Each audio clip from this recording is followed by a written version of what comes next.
Hey, ladies and gentlemen, welcome back to the channel. As always, it is Nick here, back with your daily crypto news and analysis. And today we are going to be talking about Ripple and XRP, as well as the vast majority of crypto and finance. And I figured we would start off with this tweet here because I think that it is very significant to mention just the damage that the SEC is really causing to the US around crypto innovation and adoption. So we do see US dominance in open source contributions dropped from 40% in 2017 to 29% in 2022, according to the latest Electric Capital Developer report. And if we do see down here that it seems as though crypto migration is happening. European and Asian regulators welcome crypto innovation while the US basically is trying to kill it. And we do see this means that more than 70% of surveyed crypto developers live in places like Asia, Europe, Latin America, and Africa. And it's definitely not even a question at this point, right? Because as we recently seen in some recent announcements, there's quite a bit of things happening. But I do want to focus on that real quick. So let's dive into that and let's actually talk about it. So one, Taiwan. So we recently just seen Taiwan allow traditional banks to offer crypto trading services. This is a huge announcement. In fact, this is a massive announcement, especially for the banking industry. And soon, like I said, like a lot of dominance is being usurped from the US around crypto. We just recently talked about the UAE. We recently just talked about Hong Kong. And yes, Hong Kong is not finished. The announcement that I talked about the other day was mainly discussing this announcement from Hong Kong, which was the fact that they were releasing crypto and Bitcoin frameworks in May. This is a great announcement. This is huge as well, because again, it allows us to see the frameworks that are being created around crypto and Bitcoin regulations themselves. But this is because Hong Kong has a desire to become a crypto hub. And it's the same thing with the UAE, and it's the same thing with the UK. The UK has a lot of frameworks coming within the summertime. There is so much happening outside of the US, and we do have to question ourselves, like, what the hell is going on in the US? Why is things being, slowed down? Why is innovation basically stopped currently? Like, what is going to happen going forward on in time? Because we do have to question, like, is crypto going to thrive in the US, or is it going to just be forced out? And it's questionable on where we are, headed at this current moment in time. But guess what we also seen from Hong Kong today?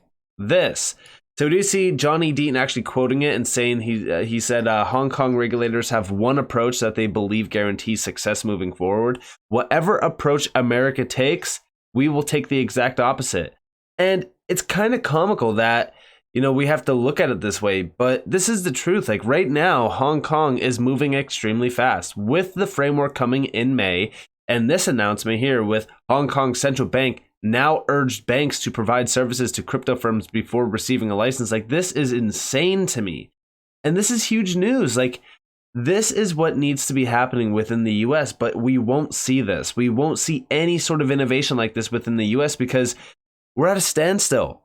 And a lot of these companies in the US are afraid to even operate at this current moment in time. And there's a lot of companies outside of the US that are afraid to even open any US-based operation. So to me personally, I think that a lot of companies are being strong-armed into either shutting down or just avoiding the US itself.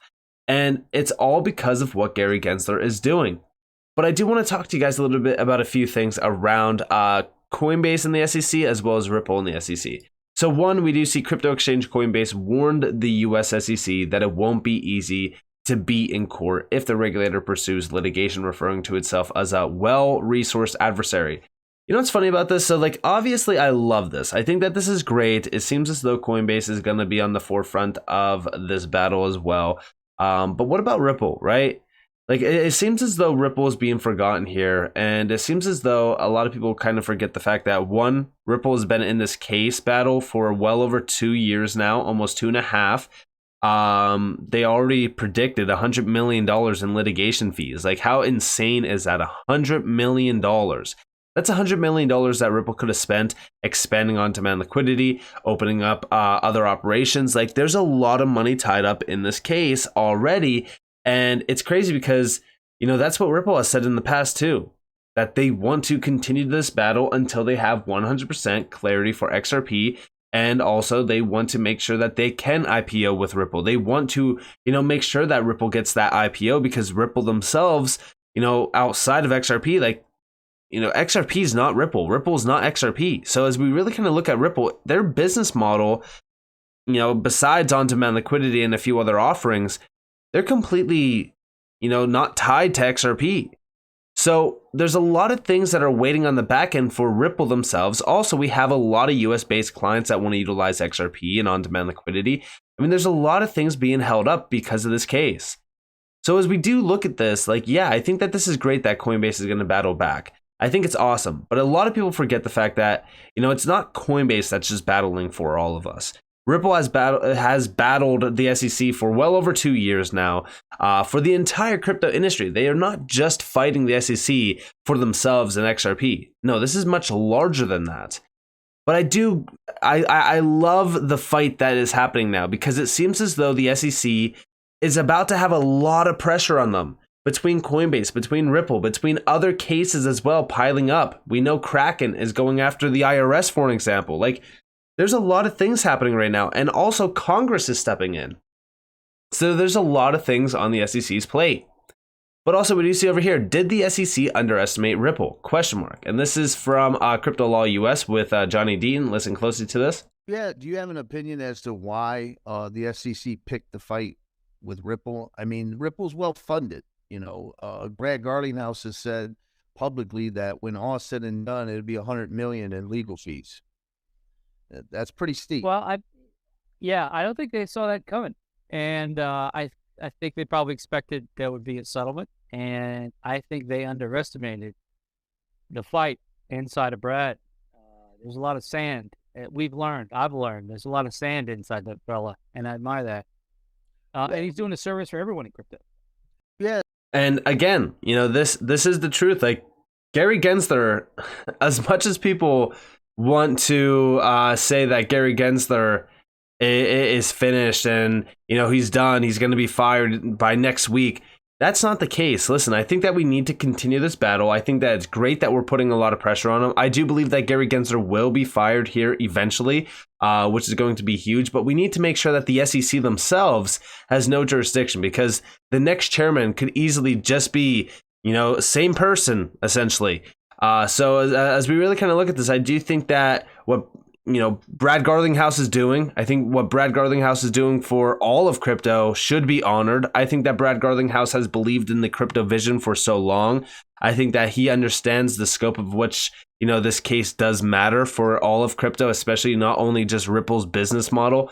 So I think that, yeah, this should 100% be focused on. I think that Ripple has been battling for us for so long, almost $100 million in legal fees. Like, that's absolutely mad.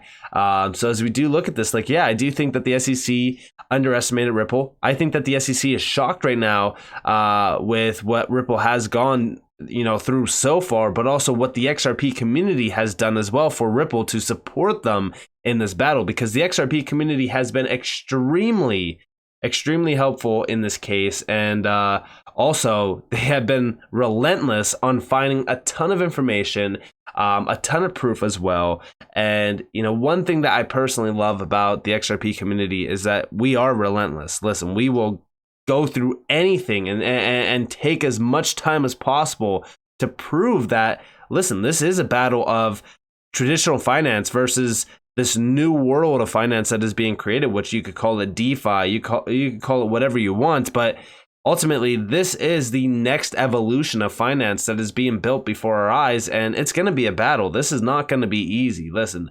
these suits, these are the ones playing Monopoly with your money constantly with the banks. So as we really kind of look at this, like, we are tearing down the walls of a monopoly system that is being puppeteered by some people that we don't even know, right? There's people higher up on the food chain than just Gary Gensler. Gary Gensler, I've said it time and time again in the past, is just a face card. There's a lot of corruption happening here. There's a big play taking place. I've also even said that this case itself is just one big show. It could be theatrics that we're seeing right now between Coinbase, between Ripple, between all, like, this could just be one massive show. And when is it going to end? Who knows, right? We don't know, but hopefully soon, because I believe every XRP holder out there has been waiting patiently for so long, and again, we are relentless. But we do see over here from Ashley Prosper 1. One of the unforeseen consequences of the SEC suing Ripple was the fight back of the XRP community. A tenacious group of lawyers, entrepreneurs, market makers, researchers, and sleuths got together and formed a united front against the corruption of an incumbent industry. Through the sheer determination of will, they would spend hundreds of hours collating a timeline that would ultimately gain the attention of everyone in Congress and beyond. Decentralized justice was born. Their detractors would soon become supporters and even friends, as the realization that the SEC had divided them in order to conquer everything swept over the entire industry. Burnt bridges started to be rebuilt. It was time to take the fight to the SEC's doorstep, to be continued. And yes, although this is a nice little storyline, it is the truth. We are coming for the SEC's doorstep. And I hope that Gary Gensler has prepared, because he is continuously touting the industry. He's constantly talking for the industry. But we all know that this is just a clown in clown makeup running a circus show that hopefully soon will be completely abolished, or at least have zero jurisdiction over crypto. We hope that Congress can step in. We hope that Congress can do right, because guess what? This fight has not been easy. It has not been quick. It has been long, rolling, and ultimately painful for those that have been holders for so long, hoping that we would have had financial freedom within 2020 and 2021, but that was soon completely gone when the SEC stepped in and said, okay, we're suing Ripple. And then from there on out, it has been a battle. But it's been a battle for the history books. And I do believe that in history, we will be on the right side of it. Very similar to what Brad Garlinghouse said, I believe that we will conquer the SEC. I believe that we will conquer this weak man that is hiding behind an agency, thinking that he has any sort of power. I believe that we will be on the right side of history. But we do see from Gary Gensler, intermediaries for investment contracts are required to comply with securities laws and register with the SEC Gov. Instead, many crypto platforms are contending that their investment contracts are something else. The law cares about what something actually is, not what you call it. And I know that you guys are going to hate me for playing this little segment here, but listen closely to what the big clown has to say. What do the securities laws have to do with goldfish?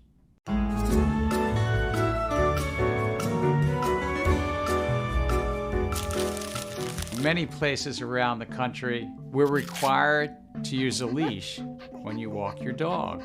But let's just say you get stopped because you're walking Rover unleashed. What do you think would happen if you told the police officer that Rover is actually a goldfish?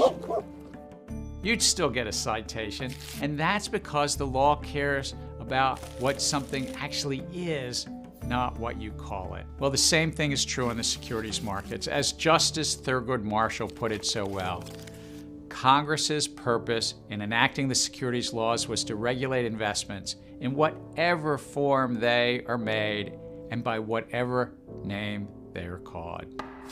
That's why Congress's definition of securities includes more than 30 items, such as stocks, bonds, notes, and something called investment contracts. An investment contract exists when you invest money in a common enterprise with a reasonable expectation of profits to be derived from the efforts of others. Intermediaries for investment contracts, whether they're exchanges, brokers, dealers, clearinghouses, they need to comply with the securities laws and register with the Securities and Exchange Commission. Instead, many crypto platforms are just pretending that these investment contracts that they offer are more like goldfish. And the lack of compliance by these crypto platforms means that you don't have basic investor protections. These are things like rule books and surveillance to prevent fraud manipulation, or appropriate custody and, yes, segregation of customer assets so they don't get misused or abused or simply become the property of the platform, especially if it goes into bankruptcy. And you lack basic protections as customers that you aren't just trading against the house. Further, many of these crypto platforms combine the activities of an exchange, broker-dealer, and clearinghouse under the same roof. And when a platform doesn't register these functions, that puts investors like you at risk. When a platform combines these functions, that creates conflicts of interest that undermine our time-tested investor protections. Crypto markets suffer from a lack of regulatory compliance. It's not a lack of regulatory clarity. As we alleged in a recent action, one crypto platform executive knew the law so well that he actually advised issuers to scrub specific language from their web pages in an effort to pretend that their tokens weren't investment contracts. You could say, in other words, they tried to say that their dogs were goldfish. It doesn't matter if you call yourself onshore or offshore. If you make securities available to American investors, you must comply with American laws. The law is clear. If you're a securities exchange, clearinghouse, broker, or dealer, you must come into compliance, register with us, and deal with conflicts of interest and disclose important information. For 90 years, these laws have helped protect investors like you. You might say, they're an investor's best friend. So first off, let's talk about a few things in this video. One, what an absolute joke. Taxpayer money funding this agency has been one of the most disgusting things I've witnessed. One, these videos, I mean, let's be real. Who is actually taking the time out to make these videos instead of actually doing any work and effort for the actual individuals that they are saying that they're protecting? You want to protect investors, but you don't cut off exchanges. You don't cut off on and off ramps to and from crypto. And also, you don't do $15 billion worth of damage on one lawsuit. And it was $15 billion worth of damage to investors. And also, come in and register with the SEC. I mean, let's be real. What a joke of a statement that is. And we all know it. Johnny Dean did respond and he said, "Hey, Gary, how about you cite a single case in which in the 76 years since Howey was decided that says, one, the underlying asset used in an investment contract is itself a security, or two, the subsequent sales of an investment contract are also securities because of the first sale. I challenged the SEC to cite one case in U.S. history in XRP holders' amicus brief, and the SEC could not meet the challenge because there is not a single case. And yes, this is exactly the main reason why XRP is 100% not a security. I've talked about this many times on this channel. It is ridiculous that we still have this fight on against the SEC going. But guess what? I do think that it is soon going to be over. From Congress themselves, Patrick McHenry, we're going to have public hearings for the next couple of months and build out a bill that does what's necessary to bring clarity to digital assets. Our time frame is a purposeful one to get fast action. And yes, why wouldn't they want fast action? As Taiwan and Hong Kong and the UAE and the UK, they're all moving extremely fast. The time is now. All right, like that's it. The US only has a limited amount of time. Listen closely though. Over the next 2 months is report a bill out that deals with both the capital raising piece for digital assets all the way through how a product can go from a securities regime to a commodities regime, and also at the same time preserve our right around products that are neither neatly into a securities or commodities regime, and the ability for people to exchange those things. So those are the two pieces of news: the joint hearing, and then our time frame. And our time frame is a purposeful one to get fast action out of our committees. We've worked on it. We've worked on these matters for months, and in fact years, in coming together with policy. But we're going to have public hearings for the next couple of months and build out a bill that deal out of the Ag Committee, now the Financial Services Committee, that does what is necessary for bringing clarity to digital assets. So yeah, this was a massive announcement at Consensus 2023 from Congress. I think that this is huge. I think that this will essentially bring finally clarity to the digital asset space. And hopefully we can get rid of Gary Gensler, because we know that this is one of the largest clowns that has ever touched crypto. So with all of that in mind, I hope that you guys enjoyed this video. If you guys did, definitely leave a like, subscribe, turn notifications on because more free content. You guys are more than welcome to follow me on Twitter and join the free Discord down in the description below. I was hope that you all have a beautiful day or a beautiful night wherever you guys are on this. Before this, been Nick. Peace out, guys.